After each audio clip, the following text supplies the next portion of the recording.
hangafoota oduu dhaabbanni tola ooltummaa jireenya ifaa barattoota harka qalleeyyii 62 ta'aniif meeshaalee barnoota ta'uu arjoome. Barattoonni biyya Ameerikaa iddoo garaagaraa jiran namoota rakkina garaagaraa keessa jiraniif tokkummaadhaan kadhannaa taasisan. Ashama akkam jirtu kabajamtoota daawwattoota keenya TV ifa fayyinaarraa oduu ifaa isinii dhiyeessinaa oduu wajjin Tigistisiyoom. Waldaa ifa fayyinaa addunyaa magaalaa Bishooftuu waaqeffannaa fulbaana 15 bara 2015 taasifameen waaqeffannaa o'aan kan eegalame yoo ta'u faarfataan garramoo faarfannaan tajaajileera. Mata duree guddina yookiin bilchina kiristaanummaa jedhuun Efesoon boqonnaa 4:15 irratti hundaa'uun sagalee waaqayyoo namni waaqayyoo ergamaa Geetaawun Umuruu barsiisaniiru. Barsiisaan boodaas namoota dhukkubsataniif kadhataniiru. Sagantaa kanarrattis lubbuun 20 Yesuusitti amanuun mootummaa waaqayyootti dabalamaniiru. Akkasumas sagantaa fayyinaa fulbaana 20 bara 2015 taasifameen kadhannaan kan eegalame yoo ta'u namni waaqayyoo injiinar Firii Fayyisaa sagalee gammachuu jedhuun sagalee waaqayyoo lallabaniiru. Namni waaqayyoo ergamaa Geetaawun Umuruus namoota dhukkubsataniif kadhataniiru. Guyyaa kanattis lubbuun 11 Yesuusitti amanuun mootummaa waaqayyootti dabalamaniiru.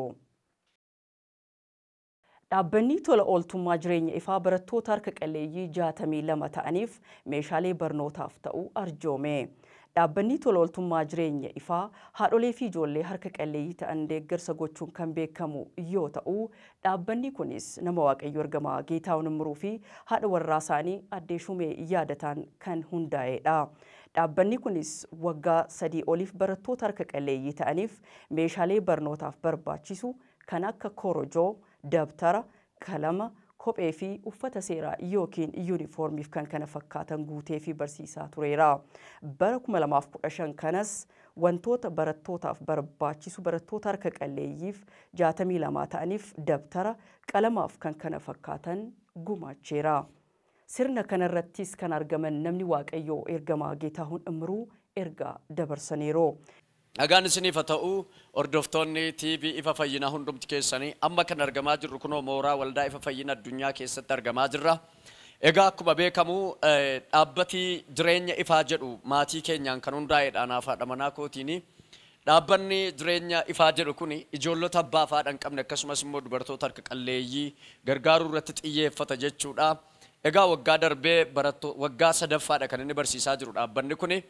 Waggaa sadaffaa kana keessatti waggoota darban keessa yuunifoormii isaanii bitee karaa garaagaraa cina dhaabbachaa tureera. Saamunaa gargaaruudhaan yuunifoormii isaanii boorsaa isaanii hundumaa danda'ee barsiisaa tureera. Baranas barsiisuudhaaf dabtaraaf iskiriiptoo bitee kunoo barsiisuudhaaf akkuma argamu namooti asitti argaa jirtan kun ijoollota harka qalleeyyii abbaa fi haadha isaanii barsiisuu hin dandeenye, dabtara bituu fi kan hin dandeenye, iskiriiptoo bituu fi kan hin dandeenye, mana barumsaatti erguu kan hin dandeenye, egaa yuunifoormii garaagaraa bitee barreen gaddaa akkuma mana barumsaa galchee jiru. Baran ammoo kunoo amma marsaa jalqabaa kanarratti dabtaraaf iskiriiptoo bitee fi jira jechuudha.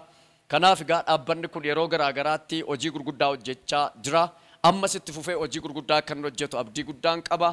Kanaaf egaa dhaabbanni kun hojii guddaadha kan inni sochii guddaadha kan inni socho'aa jiru. Barattoota ijoollota xixiqqoo saamunaallee bitachuu hin dandeenye karaa garaagaraa cina dhaabbachuudhaan tumsuudhaan wajjin dhaabbachuudhaan gargaaraa jira.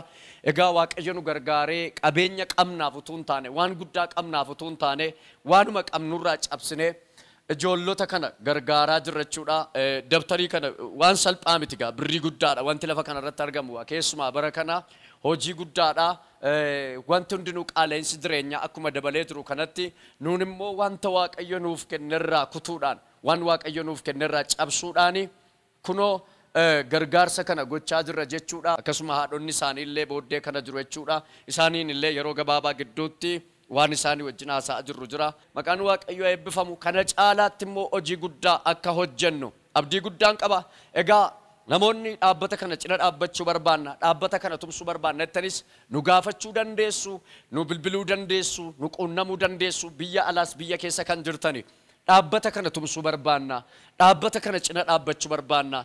Ijoollota abbaa fi haadha hin qabne yookaan ijoollota harka qalleeyyii kana gargaaruu barbaanna, isinitti dabalachuu barbaanna kan jettan yoo jiraattan nuun amma maatii tokkotu kana gochaa jira. Kanaafi gochuu dandeessu jechuudhaan nu gargaaruu dandeessu nuunutuun taane dhaabbata kana ijoollota kana bira dhaabbachuu dandeessu jechuudhaan kanaafi karaa garaa garaa nu quunnamuu kan barbaaddan karaa miidiyaa ifa fayyinaa nu quunnamuu dandeessu nu cina dhaabbachuu dandeessu deeggarsa ijoollee kanaaf gochuu barbaanna namni tokko sin gargaarree barataa tokkoof yuunifoormii tokko barataa tokkoof kophee tokko barataa tokkoof dabtara tokko bituun barbaada kan jettan nu gaafachuu dandeessu nu hordofuu dandeessu nu wajjin ta'uu dandeessu waaqayyo bara keessaniif jireenya keessan haa eebbisu. Ittaan sunis dura taa'an dhaabbatichaa kan ta'e yaadannoo kumeen yaadasaa dabarseera. Ergamaa Geetahuunii fi Aadde Shumee yaadata sagantaa kana akka maatiitti kan isaan dhaabbata kana kan isaan hundeessanii dhaabbanni kun immoo har'a waggaa sadaffaa isaa itti fufee jira waggaa arfaffaa isaatti immoo kana caala namoota baay'ee gargaaruudhaaf illee irra darbee barattoota irra darbee armootaa fi jaarsolii maanguddoota of hin dandeenye gargaaruudhaaf karoora guddaa qaba. Hamma mana namootatti ijaaru hamma bishaan warra bishaan hin qabneef bishaan baasu warra mana hin qabneef mana ijaaru warra harka qalleeyyii hedduu gargaaruudhaaf dhaabbanni kun kan inni hundaa'e jechuudha. Dhaabbata kana tumsuu deeggaruu warri barbaadan keessas alas kan jirtanii dhaabbata kana cina dhaabadhaa isiniin jenna. Dhumarrattis barattoonniif maatiin deeggarsa argatan guddoo gammaduun galateeffataniiru. Maqaan koo Busneesh Qajeelaan jedhama. Waldaa ifa fayyinaa kana keessatti iddoo biraatti iddoo baay'eetti hamalaallasaa turre qabalees dhanneerra iddoo biraa dhanneerra gizee darbes qabaleetti kan namootaaf gargaarsa godhe isadha. Ammas immoo dabalee daftariidhaan kan ijoollee daggafaa jiru iskiriiptoodhaan kan ijoollee daggafaa jiru isadha. Waaqayyo isaa eebbisuun jedhan mucaa ifa fayyinaa kan. ስሜ ትዕግስት አይሳ እባላለሁ። ልጄ ሸዋለም ዮሐንስ ይባላል። ከተጀመረ ጀምሮ እዚህ ነው የሚማረው። ያገዛችሁ ነው ደፍተር እየገዛችሁ እስክሪብቶ እየገዛችሁ እየተማረ ሁለተኛ ነው ደረጃ ላይ የሚወጣው። አጋዥ አጥቼ እግዚአብሔርን እየጸለይኩ እናንተ ስላገዛችሁኝ እግዚአብሔር ይስጣችሁ።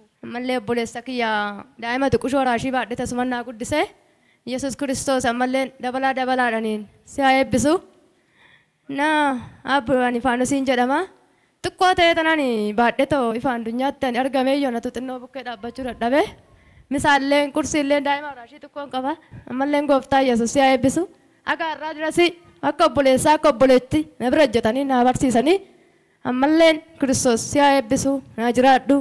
Maqaan koo Iyyoob Faaris jedhama.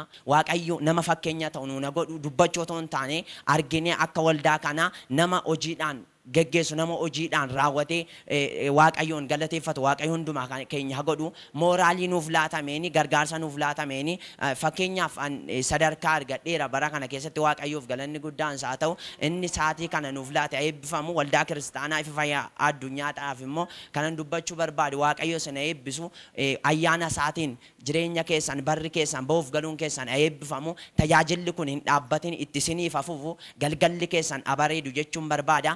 Kitaabni beektota macaafa qulqulluu Afrikaanota 70 kan barreeffamee fi macaafa qulqulluu haala ifaa ta'een akka hubannu kan taasisu kibxata fulbaana 24 bara 2015 magaalaa Finfinnee naannaa Saarbeet waldaa Evangelikaal Internaashinaalitti eebbifama.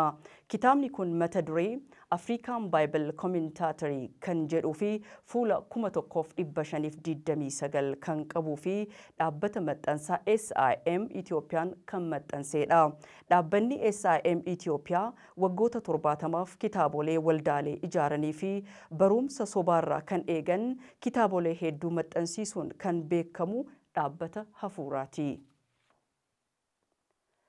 Dubartiin jalqabaa muummee ministeera biyya Xaaliyaan ta'uuf dhumarra kan geesse Joorjiyaa Meeloonii waa'ee waaqayyoo fi waa'ee maatii irratti ijjannoo cimaa qabduun miidiyaaleen garaagaraa faashiizim wajjin fakkeessaa jiru.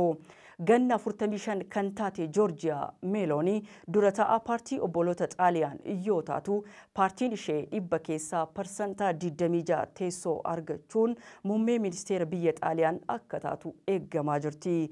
Bara kana lakkoofsaan kan baay'atan gaggeessitoonni biyya Awurooppaa waa'ee biyya lafaa yeroo itti lallisanitti waaqayyoo irratti amantii guddoo fi waa'ee maatii irratti ijjannoo cimaa qabduun deeggartoota ishee biratti deeggarsa argachuu akka dandeesse dubbatameera. Ofii koo jetti Joorjiyaa Meeloonii lammii Xaaliyaan dubartii kiristaanaa akkasumas haadhan jedhee of ibsuun barbaada. Muummeen ministeera biyya Xaaliyaan akka taatu kan eeggamtu Meelooniin sababa ejjennoo cimaa qabduun miidiyaaleen addunyaa ishee fi paartii ishee faashizim wajjin wal fakkeessaa jiraachuu isaanii The Christ Post ifoomseera.